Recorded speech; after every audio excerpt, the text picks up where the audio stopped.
Welcome, everyone.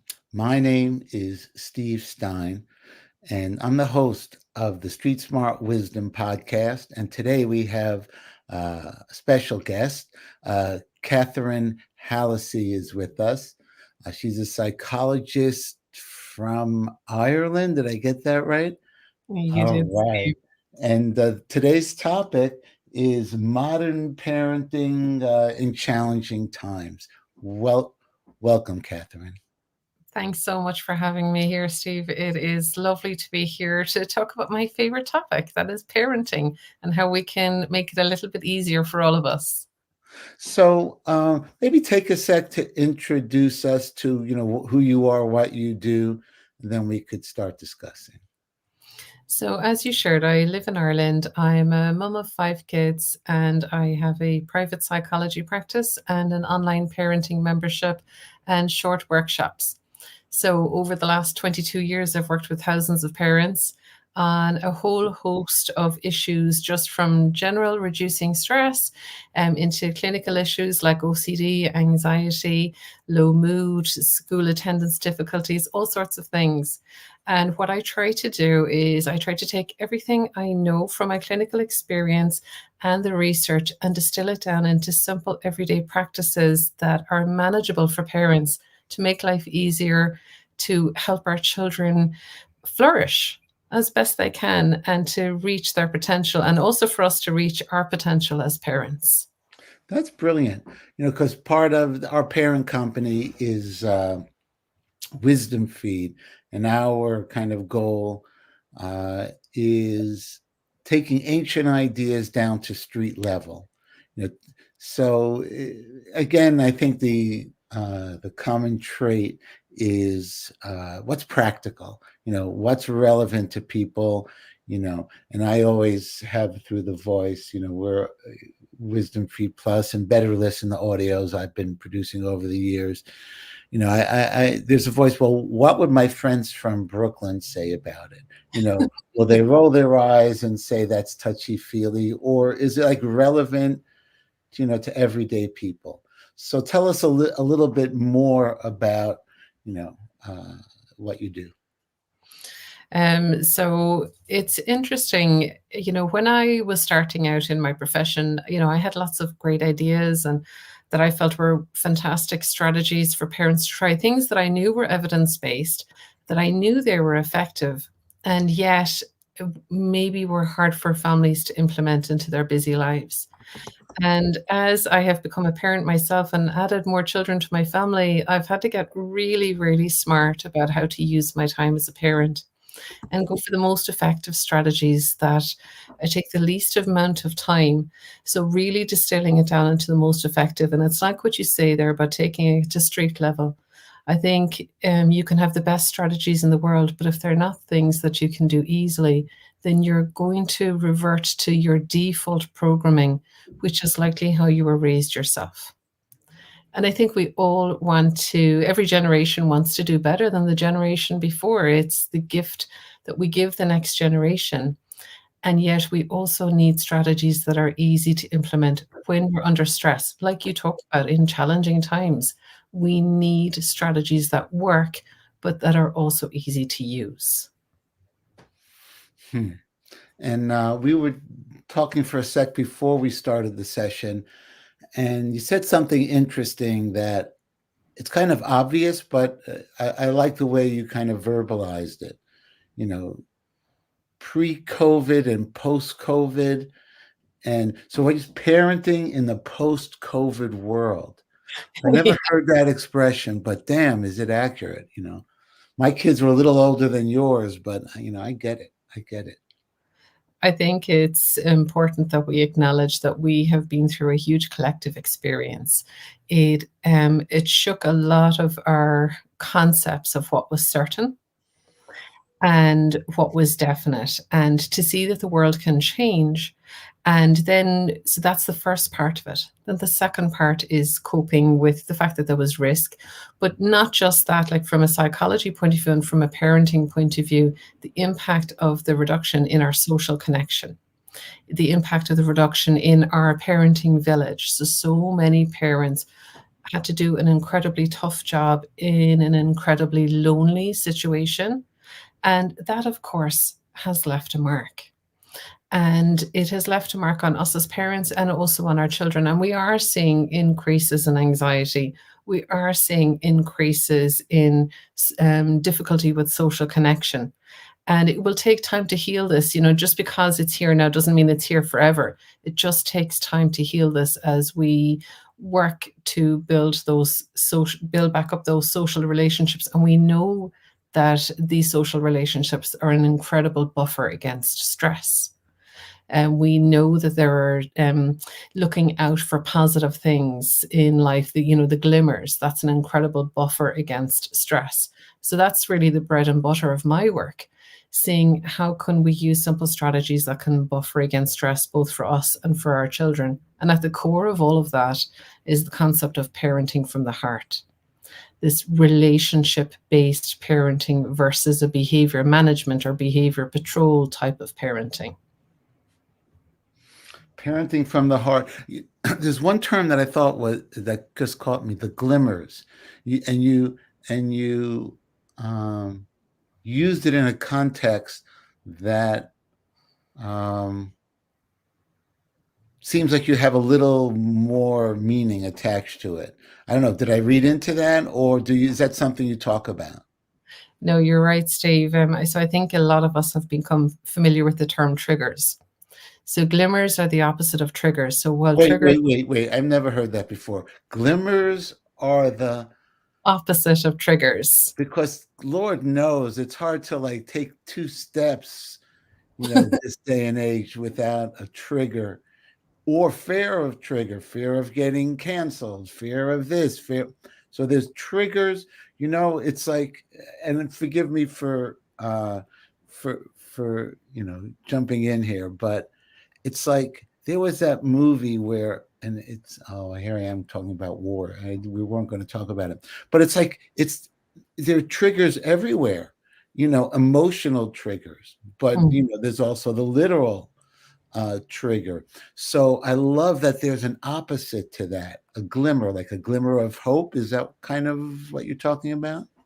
There are many levels to the concept of glimmers, and I use them a lot in my clinical practice. And so we have this inbuilt negativity bias that is there to enhance our chances of survival. So we overly focus on negativity because it protects us from harm. It keeps us safe.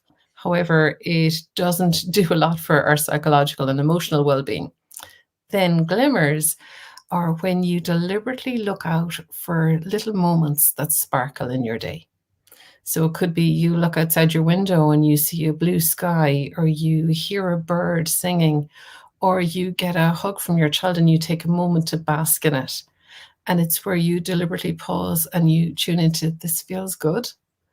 And it's like the age-old practice of gratitude.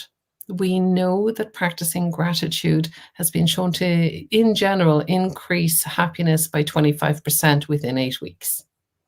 Now, if I invented some medication... Say that statistic again. I've heard it before, but it's good. Yeah. It's good to hear. So there are so many research studies on gratitude. The general statistic that comes out is within about 8 weeks, your happiness measure increases by 25%. So this isn't, nothing has changed. Your circumstances haven't changed. It's your perception of your circumstances, your perception of your life. So when you are training your brain to look for glimmers, moments of happiness, moments of gratitude, moments of contentment, moments of beauty, it increases your overall sense of well-being. The converse is also true. If you are looking for triggers, if you are looking for negativity, that will reduce your sense of happiness and contentment. So this is what I mean about taking research and distilling it down into simple practices. So how is that relevant to parenting? Just finding simple ways to bring gratitude into your practice of parenting. And it's not you're telling your children, you need to be more grateful. I give you so many things. Instead, it could be something as simple as sitting around the dinner table and everyone is invited to play the grateful game, which is where you're invited to share a nice moment from your day, something you're happy about, something that went well, or just a moment that glimmered for you? So the glimmer game or the grateful game, uh, Yes. So you that's know, just a simple thing that we do in our house. you, hmm, wow, that's brilliant. So I'm thinking of being trigger happy, but what about being glimmer happy? You know, Yeah. and it's like and I know there's science behind. There's the idea of that because of survival that's built into us, we're looking for the negative bias to things, to see things out on the savannah or in life, or that could harm us. Yeah. That we want to save our family, want to save ourselves, because it could be, in the old days, uh, could have been anything. It could have been an animal. But today, there's so many potential triggers walking down the street that, uh, so it's kind of in the hardwiring to have that negative bias. Maybe I don't have the science right, but I think that that's the Yeah. gist of it. So how do we retrain to have not a positive bias? Because again, my friends like the same idea, my friends in Brooklyn, you tell them gratitude. Yeah, gratitude, you're lucky I don't smack you in the face. That's gratitude. But not, but I'm being facetious, but that's everyday people. So but and as I'm getting older, I'm seeing friends that are having health challenges or healing challenges, and they've tried the medications, and the medications have side effects. So something as simple as meditating or a gratitude practice. And now what I love about this, that there's science behind it. So what's the science behind trying to shift from uh, uh, you know trigger bias to glimmer bias? Because a glimmer, I love that it's a light, and I don't even know what it means. I have to look it up. But a Yeah. glimmer, is that just like a piece of light coming through, or Yeah, it's like moments. I always do this in like my jazz hands. It's like moments that sparkle, and when you start to train yourself to look for them, you can actually feel a little bit of that sparkle feeling. Now, this really must not be confused with pretending things aren't hard. It's about feeling the hard and noticing the moments that glimmer. It's recognizing that life can be incredibly challenging. You may have health challenges, you may be grieving, you may be having relationship challenges, or it may be simply collective stress that is going on in your community. And you can also notice moments that glimmer. So it's how to live in that and space, that even when things are the hard. and space, that two things can be true at the same time? Okay, Exactly. interesting. I love that.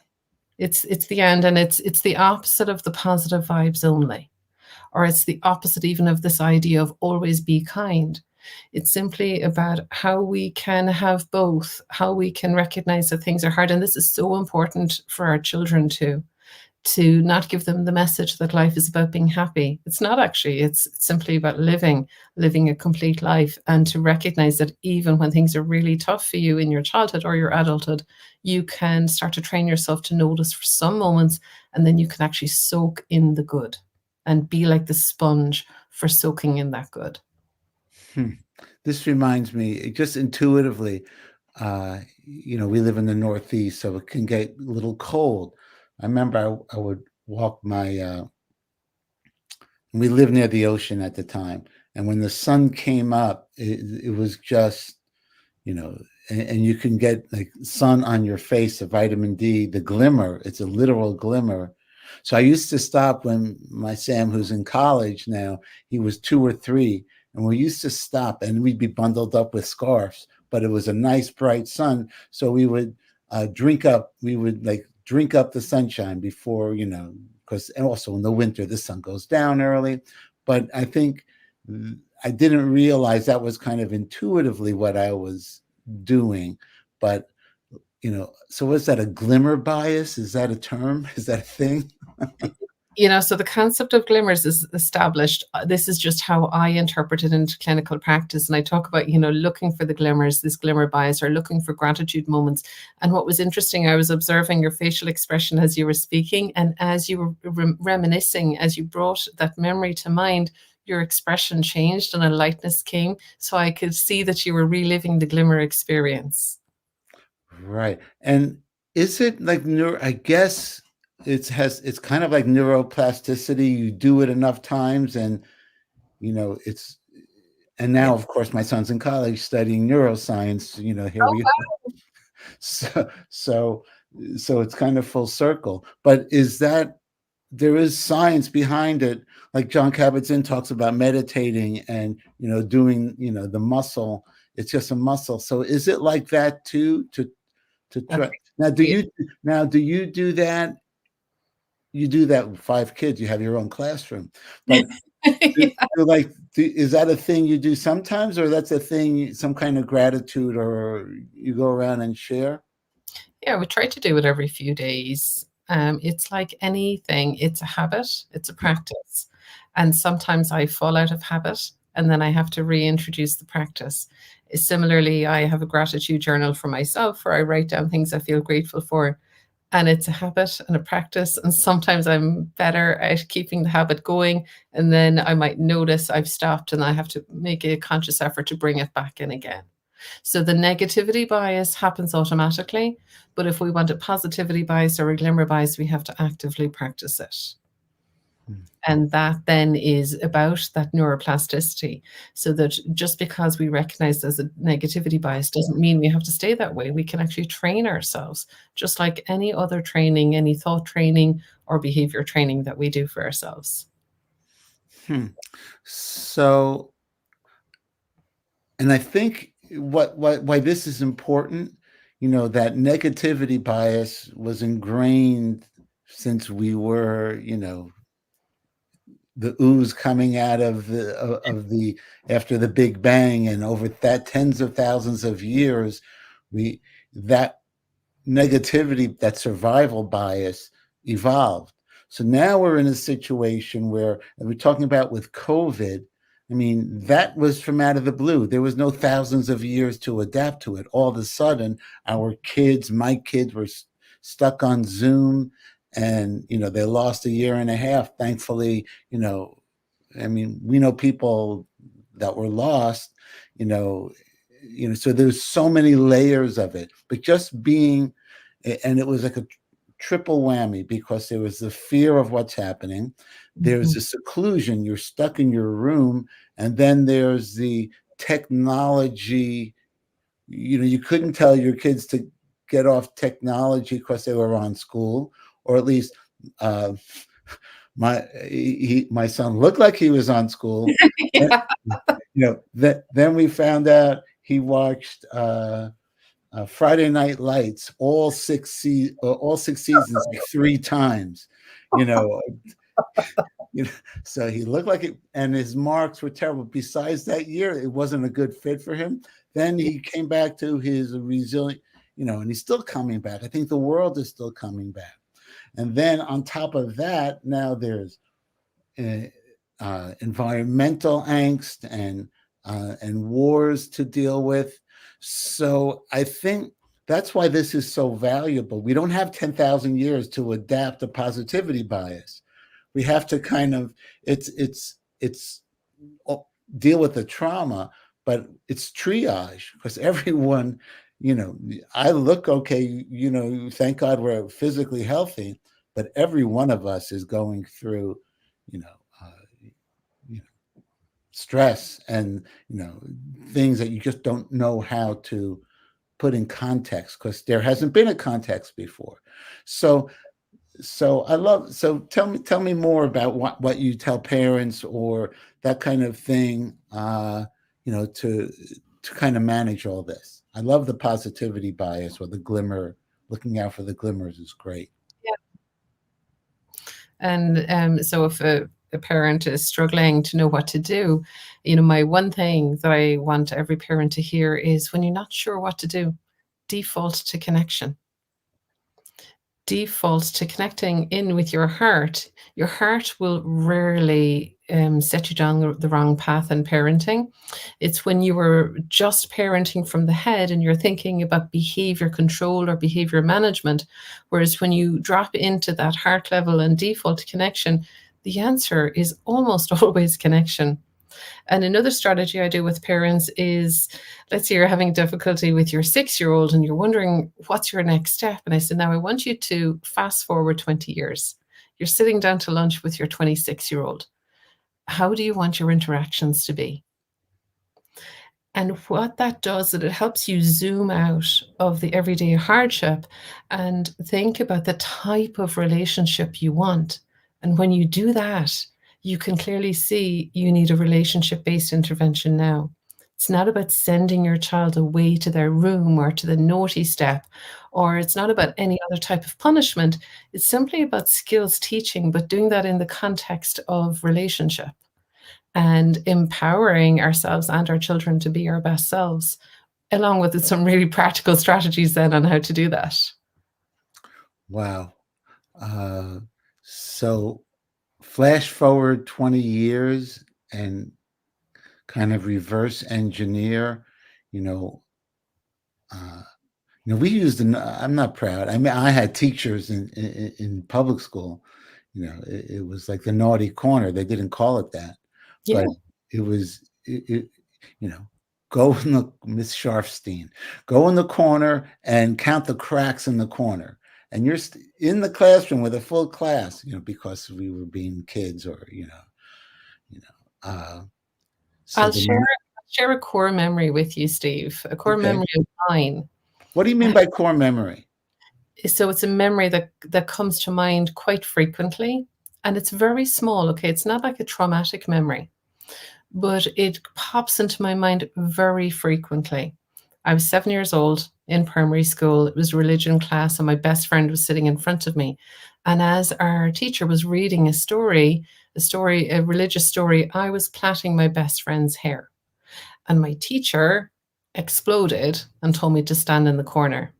And I remember standing in the corner and having this intense feeling of shame that there was something deeply wrong with me and that everybody knew it. And my religious figure knew it. And I don't remember anything else about that day or even that year, but I remember that sense of shame. And I know that teacher didn't set out to shame me. That teacher was doing what they were probably told to do. Like lots of us, when we use these strategies, we're trying to change behavior for the better.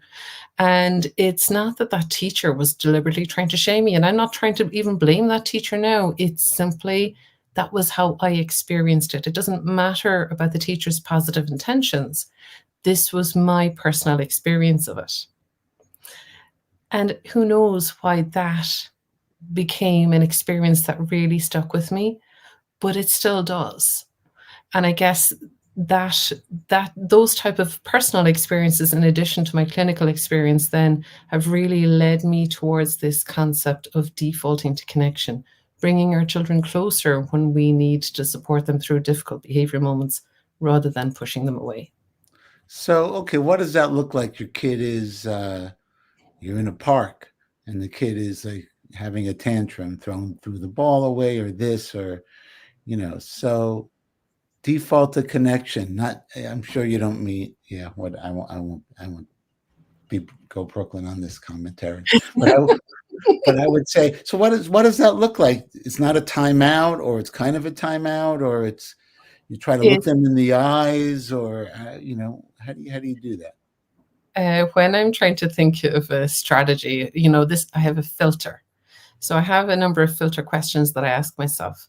How would I feel if my husband used this strategy on me? Oops. How would I feel if my best friend used this strategy on me? And how would I feel if my boss used this strategy on me? So I'm looking at different levels of intimate relationships plus a power relationship. And if I feel I wouldn't feel good, if I feel that I would feel bad or shamed or guilty, then I know that's not a strategy I want to use in my parenting. So I can tell you, if my husband told me to go sit in my room and think about what I'd done, I would not be thinking about what go well. Right. I would be thinking about what I'm going to do. and it wouldn't be positive.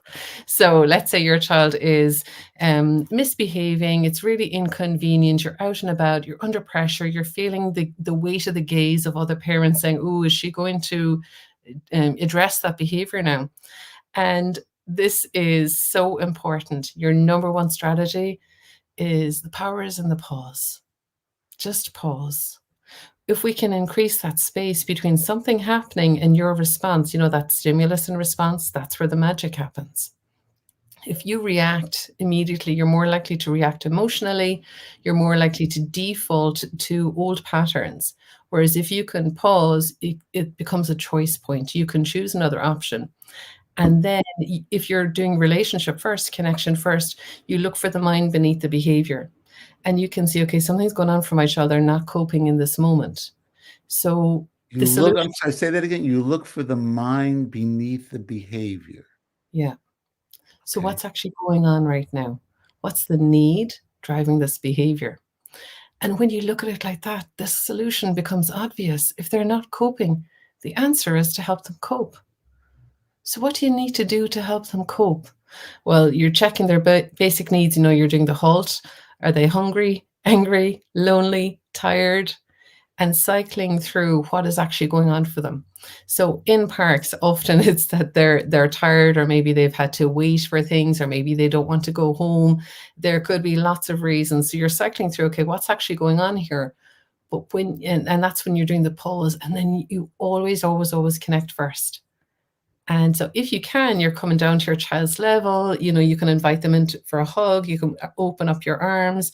Often what will happen is a young child, they might resist at first, and then they will fall into your arms. They will melt in. And that's then how you're reaching into them, you're reaching past the behavior and actually supporting their need for you to help organize their feelings. So they're just struggling to regulate their behavior and emotions in that moment. And then when you are regulated by taking a breath, you're able to then do what's called co-regulation. You're able to add your calm to support their chaos rather than joining them in their chaos. Co-regulation. Now, I've been around this for a long time, and I've never heard the term regulation like more than 2 years ago. Did someone coin it? Or it used to be called I don't know. It's been called a lot of things over the decades, but why is that term so prevalent these days? I don't know. I wonder, is it because support is more accessible now and information is more accessible now, and that there are therapists like me who have social media presence. So where before it was just people who were able to afford to go for one-to-one support, who had access to this type of terminology to understand behavior. Now, when it comes into common language, becomes more universal. So yeah, definitely when I used to talk about regulation 10 years ago, people didn't know what I was talking about. And now we just know it's about things feeling in balance. When you're feeling regulated, everything feels balanced. You might feel a bit stressed, but you haven't tipped over into that unbalanced feeling. And it's the same for our children. Being able to regulate your behavior and emotions doesn't mean you're happy all the time or you're calm all the time. It just means that your actions and reactions match the situation, and you are feeling somewhat in control of them, and you can tip into this dysregulation, then what we traditionally might have called naughty behavior. It's when you're like acting out, when you're not thinking clearly, you're acting out rather than, I guess, thoughtfully processing. And you might say, okay, what does that look like in a 3-year-old? Well, a 3-year-old who's regulated, they're able to cope when things go wrong. But a 3-year-old is going to have a much shorter fuse than a 30-year-old, you would hope. In most cases, yeah. Yeah, so some of this is developmental. The nervous system develops as you grow. It's simply with time. But there are also things that we can do to support our children's regulation. And that's what I just call all the good stuff. Making sure they eat well, sleep well, lots of connection, time outside, moving their body, play, time in nature, the things that help us all feel more steady. Yeah, so and in talking about things that are practical, we try to have like one takeaway, or is it what's one kind of go-to tip you have for parents or people? Because everything you're saying um, is relevant to humans at any age, Yes. and that's what I find refreshing about finding out more about your work, because now my kids are, I have one teenager, one's in college, but it's all fresh, all this parenting thing. This whole empty nest thing is the next new phenomenon. Yeah.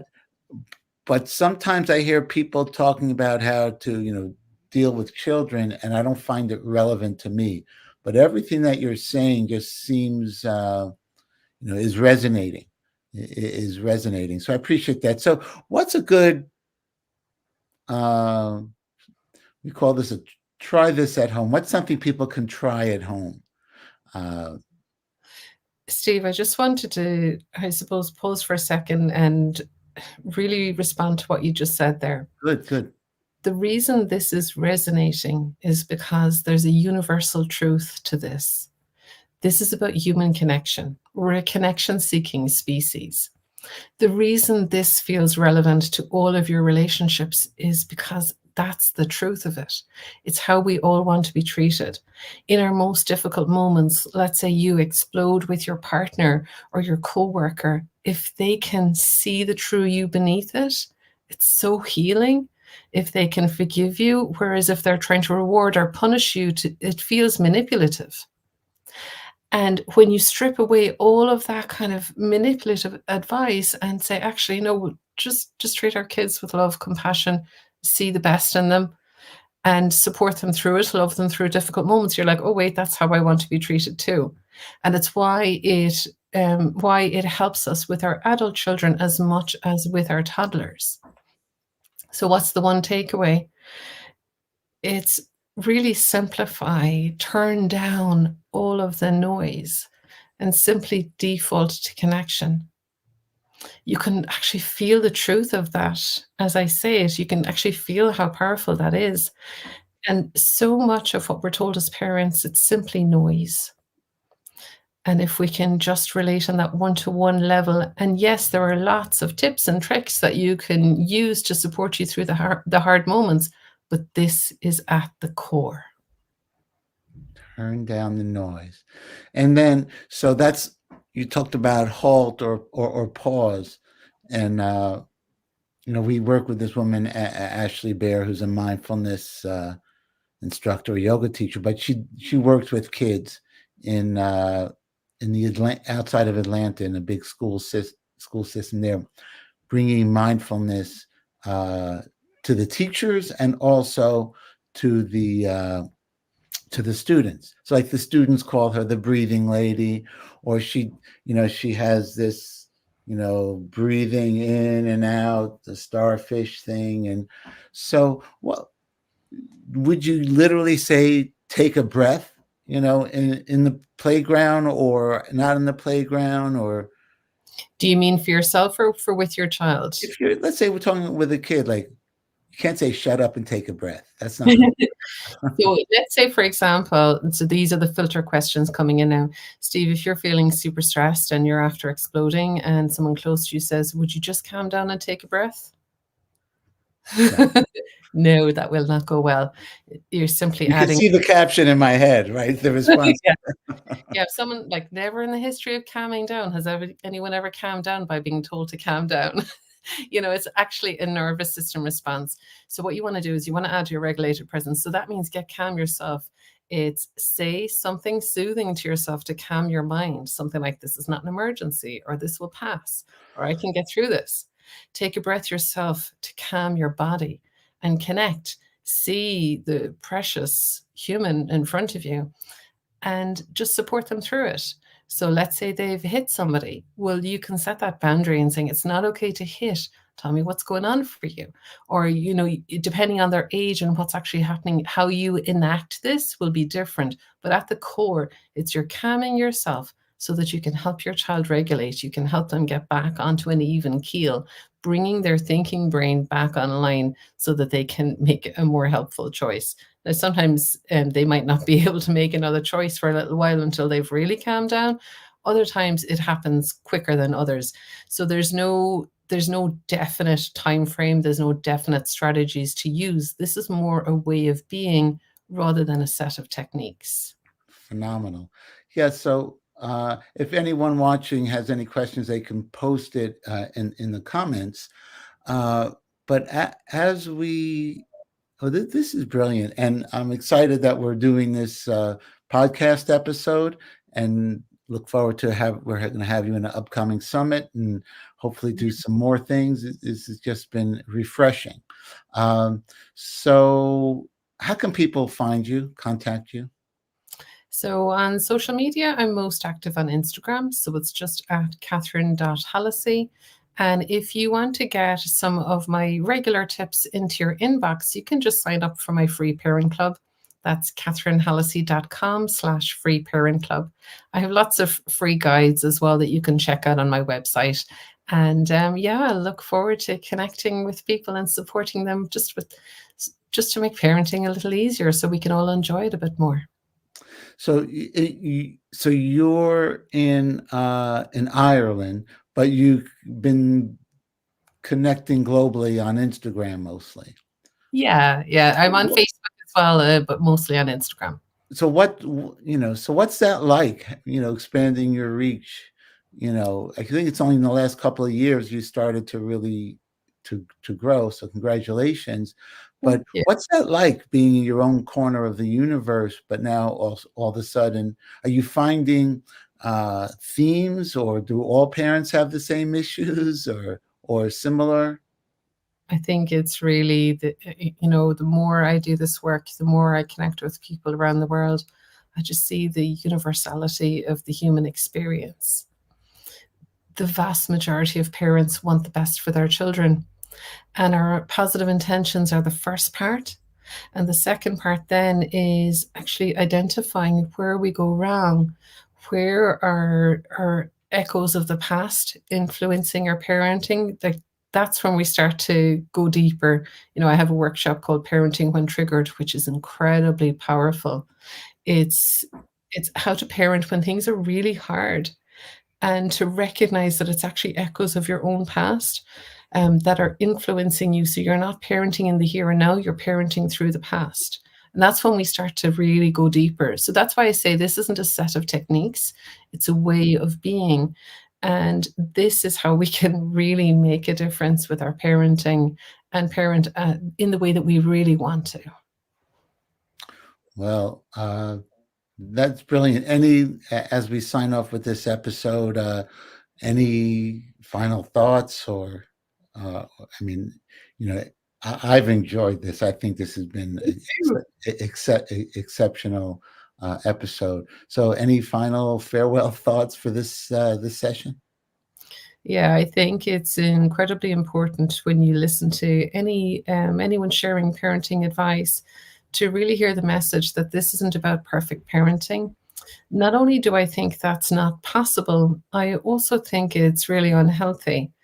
Instead, we're looking for how can we stack the odds in our favor as parents so that we're able to parent in the way, when you put your kids down to bed in the evening and you're looking at them and they're asleep and you're thinking, oh, it didn't go great today.